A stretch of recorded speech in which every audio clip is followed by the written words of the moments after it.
بہت سے دردناک واقعات پیش آئے ہیں. کتنے صحابہ کرام اللہ تعالیٰ کے راستے میں شہید ہوئے. حضرت فاروق اعظم رضی اللہ تعالیٰ عنہ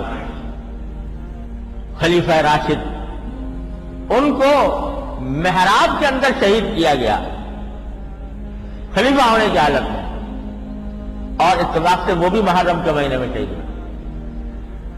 اللہ تعالیٰ نے ان کو بھی اپنے پاس بلانے کے لیے محرم کا انتخاب فرمایا.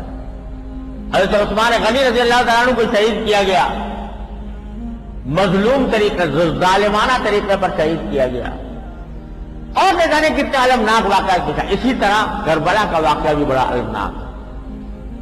اور حضرت حسین رضی اللہ عنہ کی شہادت اور حضرت حسین کے مظلومانہ طریقے سے شہید ہونے اور ان کے پیاسے رہنے وغیرہ کے جو واقعات ہیں، یہ ہماری تاریخ کا المیہ ہے، المناک واقعات. لیکن شریعت نے کسی بھی واقعے پر ماتم کرنے کا اور اس طرح شوق منانے کا کہ جس سے آدمی اپنے گریبان چاک کرے، اپنے سینہ پیٹے، اس کی قرآن کریم اور نبی کریم سرور عالم صلی اللہ علیہ وسلم نے ممانعت فرمائی تھی.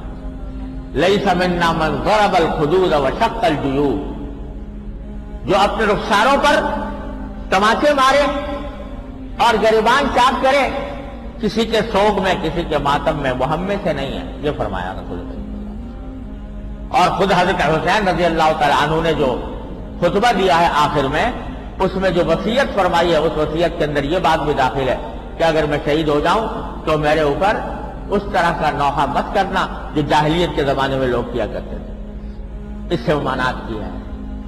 تو یہ بے شک حضرت حسین رضی اللہ تعالیٰ عنہ کی شہادت بڑا عظیم المناک واقعہ ہے، لیکن اس کے اوپر اس قسم کے طریقے اختیار کرنا جو خود رسول کریم صلی اللہ علیہ وسلم کے اور خود حضرت حسین رضی اللہ عنہ کے